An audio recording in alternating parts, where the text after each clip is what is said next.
going on, Jerome? So, of course, Myles Garrett, superstar edge rusher, future first ballot Hall of Famer, requesting a trade from the Cleveland Browns, basically made everyone nuts today. It's the topic du jour. And frankly, 31 other teams around the league definitely should kick the tires and light the fires on Myles Garrett, even though the Browns say, yeah, they're not trading him. Okay. Now, obviously, we here are infamous for saying the Vikings need to sign for, trade for, draft every single player available. Fully understand that, right? But, in all likelihood, the Vikings not having a ton of draft picks, even though Kwesi could say F them picks. Also, the Vikings pretty damn solid on the edge with Jonathan Grenard, Andrew Van Ginkel, as well as the future of Diamond Dallas Turner.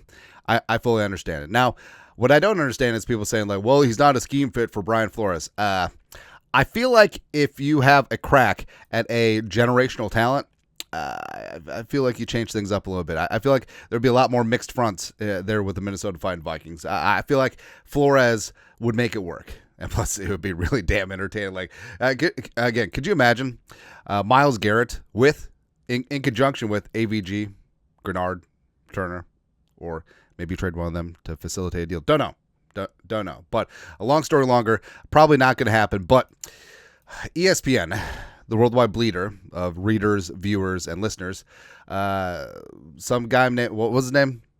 Paul Hembo, who was on the Greeny show, suggested quite possibly the dumbest trade the Vikings could possibly do. Like, this is the Luka Anthony Davis trade times 6 plus 5 times 9. Here's what he suggested. Quote, Myles Garrett wants to win a Super Bowl. Why on earth is he going to sign an extension with a team picking that high? So basically, can't really trade him to a team like the Bears or the Raiders because he's not going to win a Super Bowl there, which is fair.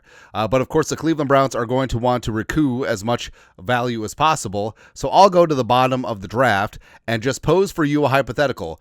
Myles Garrett for JJ McCarthy. Who says no? That's Paul Hembo in for Greeny, ESPN Radio. 2-3-20. I think I'm in the wrong industry. I feel like I could do what they do with one hand tied behind my back, just basically put my anus in front of a microphone and just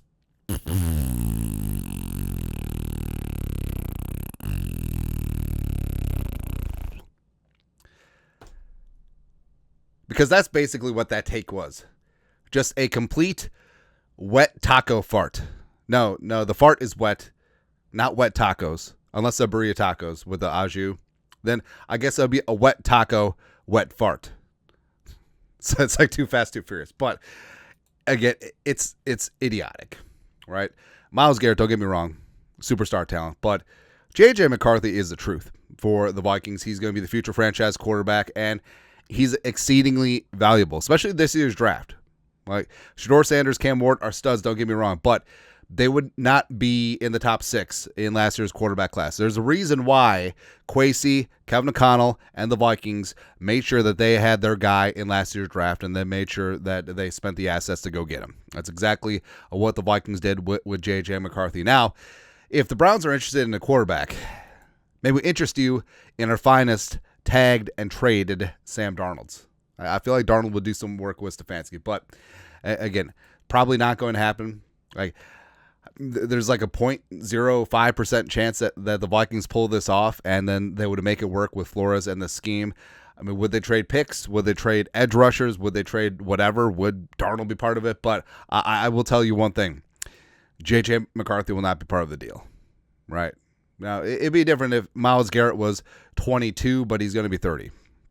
All right, just so sort of is what it is. So, again, I understand.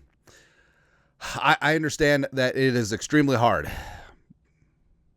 to put out takes for all 32 teams because you don't know the inside and outs of the dynamics of every single individual squad, but that's just stupid. Just stupid. Also, Browns fans are weird because most Browns fans are Ohio State fans. They would not accept J.J. McCarthy just because he went to Michigan. That's exactly why Braylon Edwards. Yeah, it's exactly why Braylon Edwards never panned out in the land, even though he was a solid wide receiver because he was a Michigan man. Like they would not accept JJ McCarthy just because he came from that state up north or played for that state up north. It's exactly what would happen. So ain't going to happen, but no. Again, wet taco fart. Anyways, your thoughts are thoughts. ESPN Radio suggests the dumbest trade possible. Luka times 6. Anyways, your thoughts are thoughts. Comment section. You guys know what to do. Skol. Production value.